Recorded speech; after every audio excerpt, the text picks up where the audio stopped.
Hi, welcome to Outdoor Adventure Craft. I'm doing this little intro here in the car because it's the last time I'm going to be warm for the next 18 to 20 hours. It's March 3rd. The weather forecast here tonight is windy and cold. It's going to be about minus 24 with the wind chill tonight. I always pick the coldest nights to go out just to challenge myself. So I got to get some stuff packed up and I'll see you in the woods. So it's pretty cold out. In that video I put up earlier today, I said I didn't think I'd need the parka until I had already walked in. Yeah, I changed my mind. It's pretty frigid. Hopefully you can hear me over the wind, but I'm gonna head her and we'll see you in there.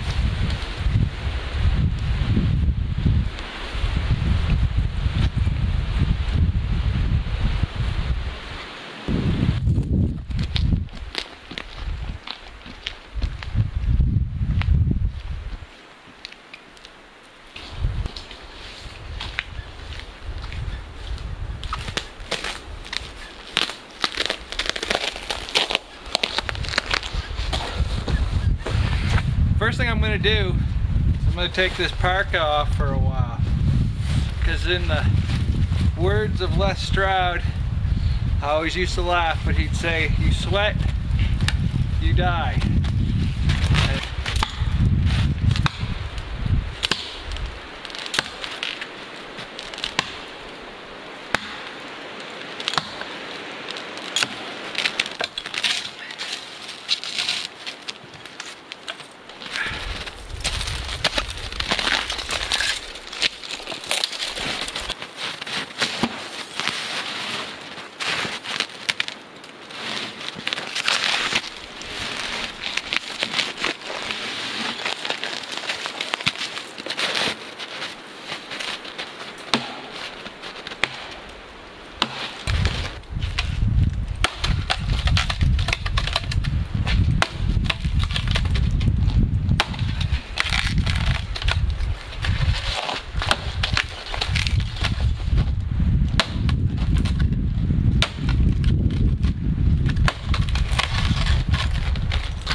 Real nice. Look at that. Look at that. So dry. Oh man, I'm lucky.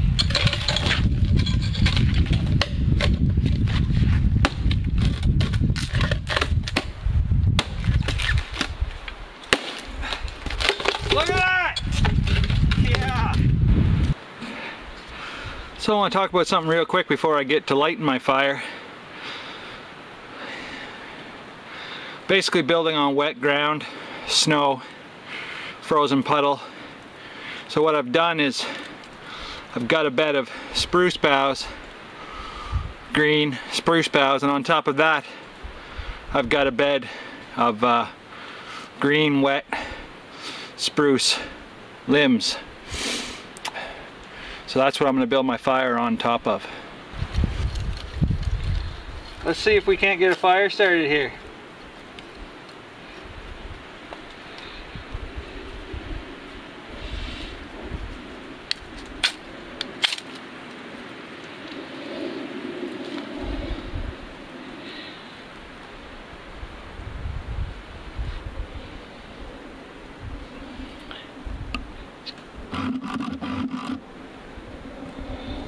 I like it. I like it a lot.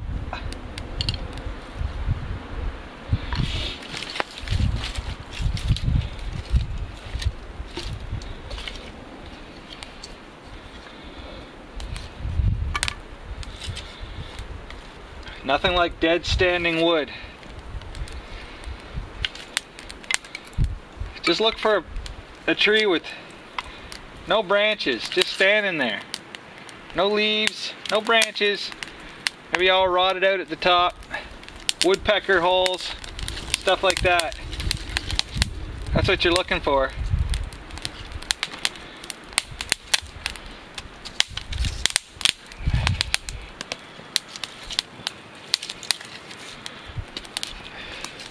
Just TP it up here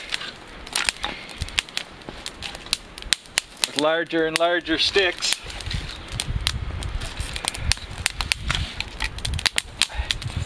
I think we got a fire.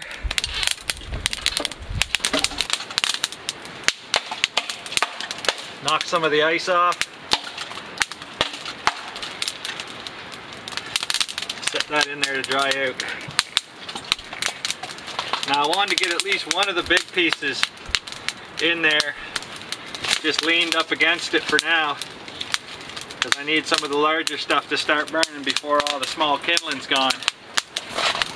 One of the things you'll notice that I've done here is all my spare wood that hasn't been burned yet from starting the fire, I've piled up behind the fire to start warming and reflecting heat. I just wanted to say thanks first to all the Facebook groups that have accepted me and watched my videos. I think a lot of my viewers and subscribers are coming from those Facebook groups right now. Outdoors groups, bushcraft groups. Really good individuals, and I'm really glad that they're commenting on the videos and watching them and sharing in the adventure. I'm gonna have something to eat here in a little bit, and I'll show you what I brought today for a stove, and until then I'm just gonna warm up my feet by the fire.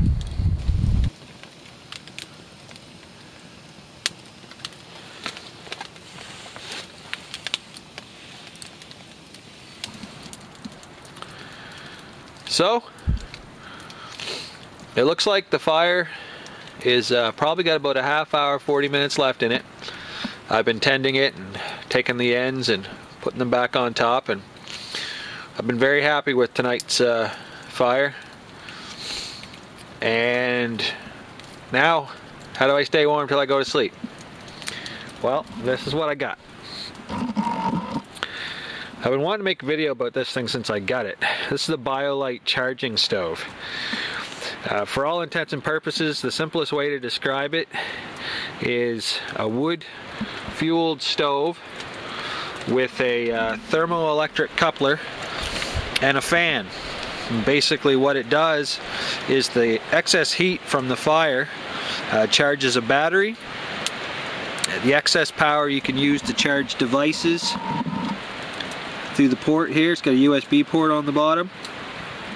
But you want to know what I've been using this thing for? A space heater. So let's go ahead and get it started. I've got a cotton ball thrown down in there on some tinder. She should take right off. Now I'm going to let it go for a second and burn up some of that tinder before I turn it on. I don't want to blow it out too early. So there it is, burning great. I can't say enough good things about the BioLite. One of the other products they have that you can get from them is the kettle. Now the kettle, you can probably see it there, is a stainless steel pot, and it's designed to fit right in the mouth of the stove. I've got some water in there for soup. Check that out. How awesome is that? Chicken noodle soup. Chicken noodle soup. Now I know there's a lot of different things people carry into the woods, and I know this is the last thing that anyone would think of when they think of primitive.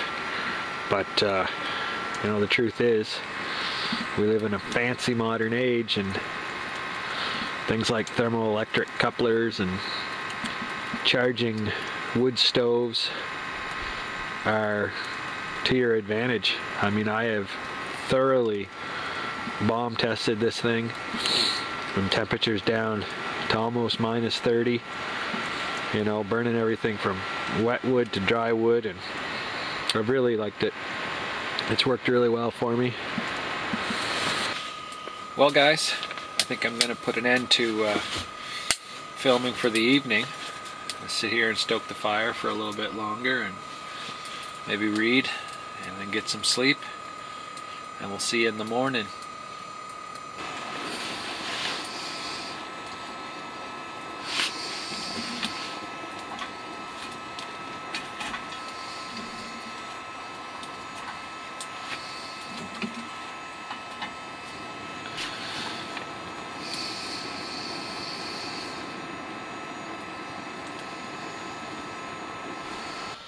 Never ceases to amaze me how much frost you can collect in your sleeping bag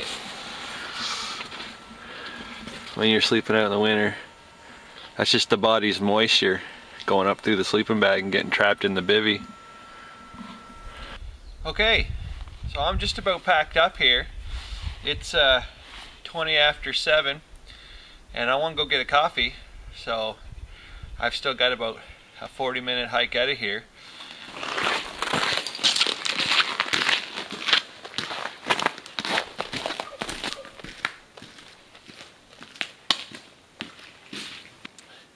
Hi!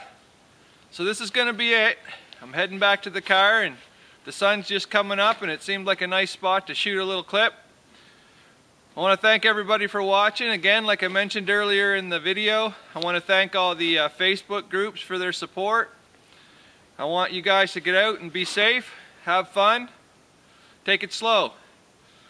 Remember to subscribe and thumbs up the video if you liked it, and we'll see you next time. Bye for now.